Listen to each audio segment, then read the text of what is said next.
Are you considering getting married young, or have you ever wondered what it's like to get married very young?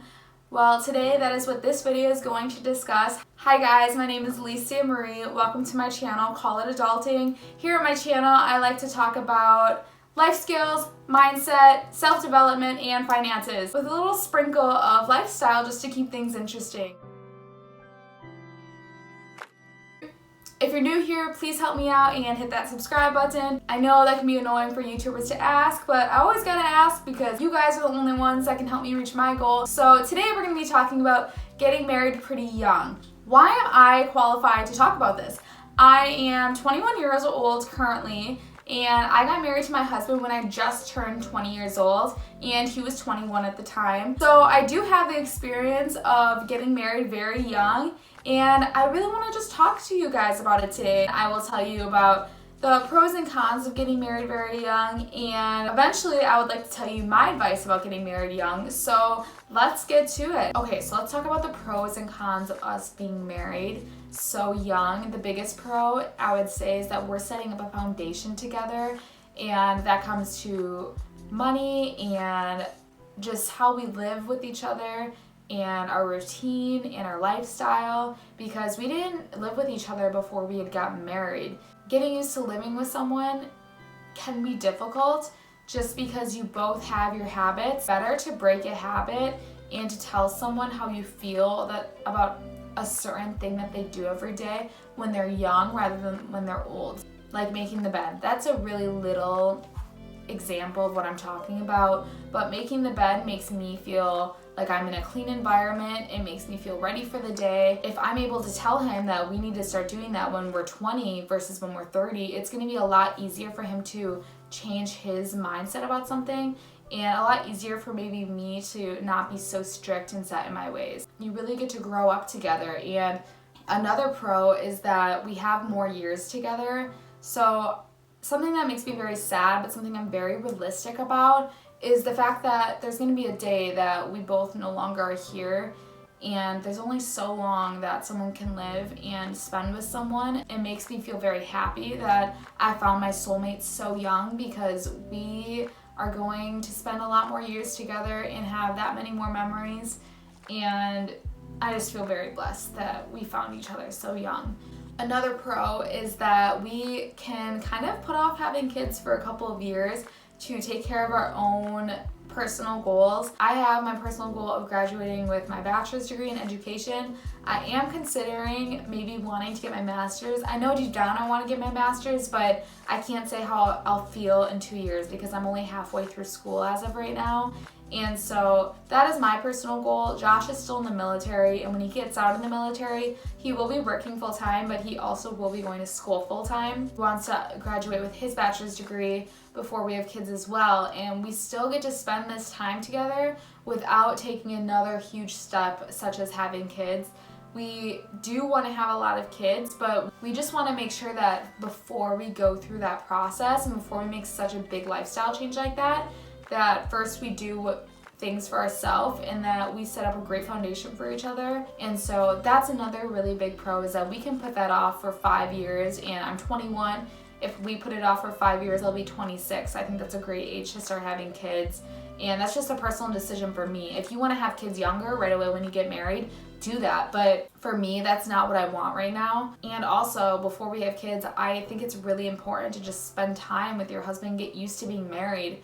So I really want a relationship with Josh that is independent from the relationship I have with him once we have kids, because there's going to be a day that our kids are going to grow up and they're going to go off on their own, and if we don't have a foundation between ourselves and we don't take time for ourselves and we don't have like a very strong relationship, then it's going to be tough for us to live a life once we don't have kids, because if our relationship only revolved around our kids and once they're gone, then what is there? I think it's really important to just spend time with each other, because this is the only time in our lives that we don't have any responsibility other than ourselves and each other. So if that's something you want to do, like you want to have kids, but you want to also have like a 5-year time when you're just getting used to being married and spending a lot of time together, getting married young can be great, because you get married young, but you still have kids at like a normal, healthy age range where you don't have to worry about having an at-risk pregnancy, and you're still able to have as many kids as you want because you are able to start younger. Now, let's talk about the cons of getting married young.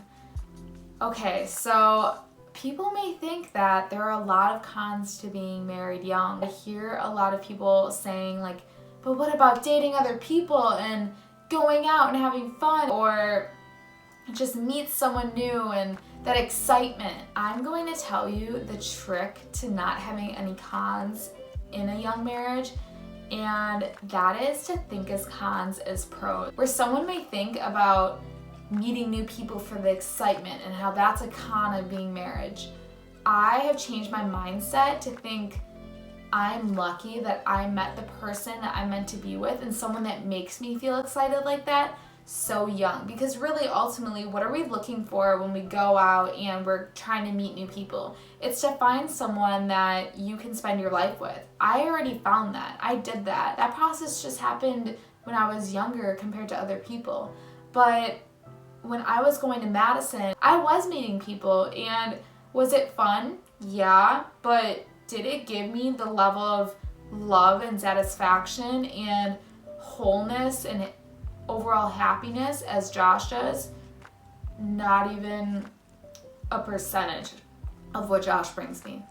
And so that's how I choose to change that mindset around. When my friends are going out and they're single and they're having fun, I remind myself that I just found that love that they're looking for a lot sooner in my life. And so that is my tip for cons. There may be cons that you're thinking about, but you just need to change your mentality about it, turn it into a pro. So that is my advice, but I do have some more advice I want to give you guys if you do decide to get married very young. And these are for young couples. This is what has worked for Josh and I. I think Josh and I have an absolutely amazing relationship. He makes me feel so secure and protected and happy and wanted and desired and just everything. He is everything to me, and I know that I'm everything to him, and we just have something really special. If you have someone that makes you feel like that and you want to get married and you do get married, it doesn't mean that there's not going to be any issues. We have set these boundaries up during our fights, and that has allowed us to fight like adults and to help us grow as a couple and to overall have a really happy marriage.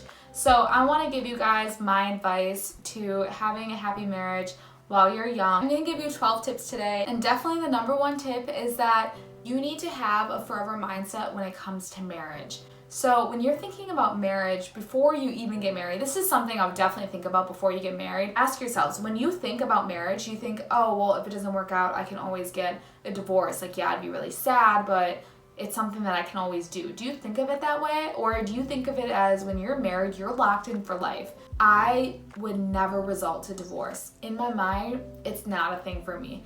It's not something I think about ever. It's not something that I ever see for myself. I don't think anyone ever sees it for themselves, but it's something that I would go through hell to make sure that never happens. And that's the kind of mindset you need to have, because there's going to be lots of fights. You just really need to understand the seriousness of marriage. It is very serious, and that's why this can be so hard for someone to make a commitment like this when they're so young. It is very serious. It is set in stone. It is forever. And that is something that you need to understand and be able to even like contemplate in your head and be able to realize that you are going to be with this person the rest of your life. Number 2, always be your spouse's number one supporter. Being each other's number one supporters is very important, because you're telling that person that no matter what you do, as long as you're happy and as long as you're making it work for yourself and you're going to be your number one self in this relationship, then I support you 100%. Something that you can do to show your support is have big reactions. So when you're telling someone that you care about something that happened in your day or something that you accomplished, you want a big reaction. That's what we're all looking for. And when someone's kind of like, oh, awesome, like, that's not gonna make you feel proud of what you did. You're gonna think like, oh, like, thanks, you know, like I didn't really get the reaction I wanted.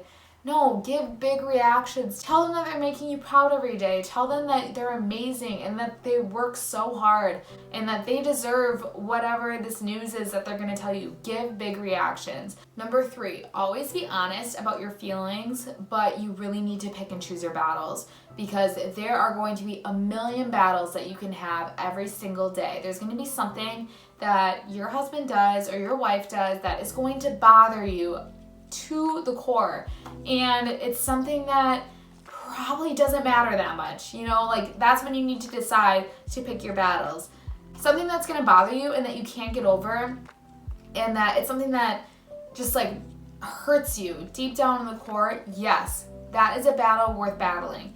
But if you're mad about them like keeping the sink on or not going grocery shopping or like just something dumb, you can talk to them about it, but don't battle over it. Say it in a nice way. Say it in a calm way. Try to battle the least amount as possible. If you really need to, then of course, I understand. There are things that you're going to feel passionate about, and there's things that you can't get over and that need to kind of like be fought out. But overall, for small things, choose your battles, okay? Number 4, this is a huge one. Marriage needs to be over every single other relationship. It needs to be your number 1 priority over your family, over your friends, over yourselves.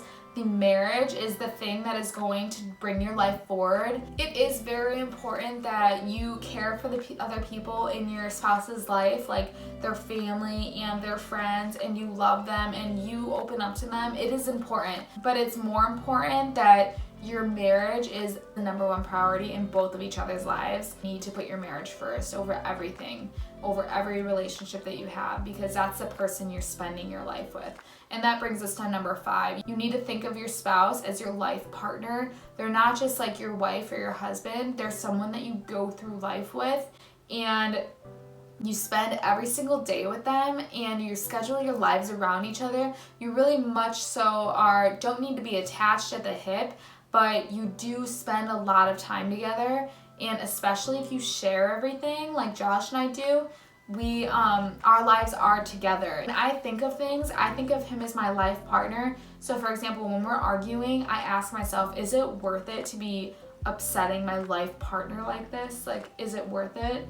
Or when I want to do something really great for him, I want to shower him with all the love and the appreciation, because he is my life partner and he's going to be with me until the end. So that's just a mindset shift that you should really make if you guys are married and want to have a happy marriage. Number 6, always put yourself in your partner's shoes. This is crucial, especially when it comes to arguments.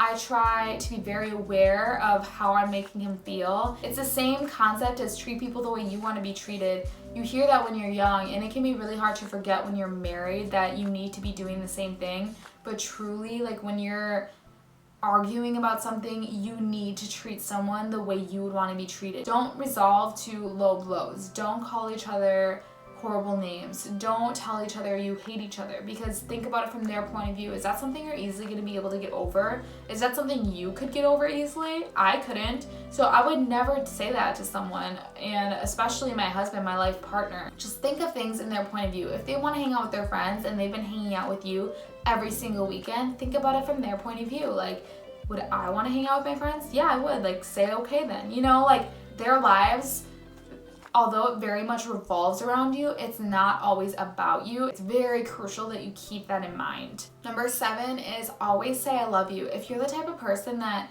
you don't like to say I love you very often, that's okay. There's nothing wrong with that. But for me, I love to say it all the time. Like, I want him to know that he is the most loved person in my life. And so I say it when we hang up the phone. I say it when we're sitting on the couch. I say it when we're cuddling. I say it before bed. I say it all the time. I shower him with it. He does the same thing for me, and I really check in with his feelings. About once or twice a month, I like to talk about us, not just like in a general way, but in a deep way.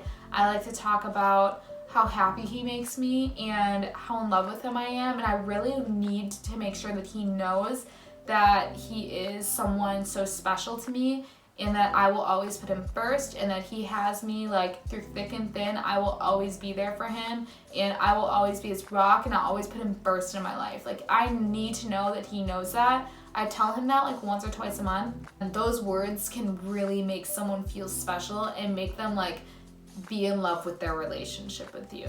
So always really try to check in with feelings once or twice a month. It'll do a world of a difference. Number 8, make up quickly from fights. This is very important because fights can drag on for days, you guys. I know this. Do not let this happen. This is the #1 cause of people getting divorced. It's from fights. And fights can be about really silly things, or they can be about very serious things. I understand the need for them, but learning how to end a fight as soon as possible is very important. I try to nip it in the bud. He does the same thing. We try to say, I love you, I don't want to fight, let's give each other space. It's that easy. And I know that's very hard when you want to defend yourself, but that's how you're gonna be fighting for hours. It's not worth it, because that not only like tarnishes that day, but that tarnishes kind of the whole week. And if you're doing it all the time, every single day, and fighting for hours, that really is gonna really have a hard effect on your marriage. Try to learn how to end it as soon as possible. If you need space, if you're that type of person that you need to go calm down, then do that. Learn things about yourself so you guys can grow as a couple. Another thing we always make sure to do is we always sleep in the same bed, no matter what. Every single night, if he is in town and he can be with me, we're together at night every night. That is something very important to me. Sleeping is a very intimate time, and there's been times that it definitely would have been easier for him to sleep at a friend's house or something like that, but we just never do that. It's kind of our rule. And especially when we're fighting, we never sleep on the couch. We never sleep apart from each other, even if we're upset. We try really hard to make things up before we go to bed, but sometimes you just need that sleep to like give yourself some space. I really recommend that you make the same rule, because sleeping at night is such an intimate time, and I just really recommend every single night sleep together if you can. Number 9, if you share finances, discuss important things. Like if you're planning on doing a huge purchase, discuss it, see how your partner feels, but ultimately you should have the freedom of whether or not you can make that purchase. So if you're sharing finances, that's very important in my opinion, is to not feel like you're asking your father, but to feel like you're asking your partner what they think. Number 10, find things to do together that you both love. This is a great time to spend quality time together. You guys can go on walks with your dog every night. Just make like a daily habit of something you guys do together that you guys both love, and then it'll bring you guys a lot of quality time, and it's just something that's special between you two. Number 11, take the other person's opinions very seriously. If someone in your relationship has a very strong opinion on something, but you don't feel the same way, it doesn't matter if you don't feel the same way. If they feel something, you need to take it seriously. And this is really important so that your other person feels like they matter in the relationship. They need to feel like they have some sort of say. In order for you guys both to feel like you have a say in the marriage, and that it's not one person running everything, you guys both need to feel like you're equally being able to put in opinions and put in advice, and to kind of so that you guys both can be shaping your life, not just one person shaping it. That's very important. And if you're a very outspoken person, that can be difficult, but you just need to take a step back and realize you're not the only person in this relationship. And number 12, we're gonna end it with appreciation. Appreciation in a marriage can make or break it. I swear, you guys, appreciation is everything. Telling someone you appreciate them going grocery shopping for you, them putting out the garbage, cleaning the house or the apartment, making the bed, or just appreciating going to work every day, appreciating working hard, appreciating going to school. That is so important. Feeling appreciated by your spouse will make a marriage. Give compliments as much as you can. Tell your partner how happy you are about how they work hard every day. That is the only thing that is going to make them feel like inclined and motivated to keep working hard. When they get appreciated and they get validated for what they know they're doing, then it makes them want to just keep helping out. And this is just really important. So I really recommend to always appreciate. Find something every day at least once. I would do it 2 or 3 times at least a day to appreciate. It makes them feel good, and it makes you feel good for even saying it. So make that a part of your daily habits, and you guys will really have a great and happy marriage together. Okay, you guys, that is it. I know that was a lot, but marriage is a lot, and it's something that you can never have too much advice for.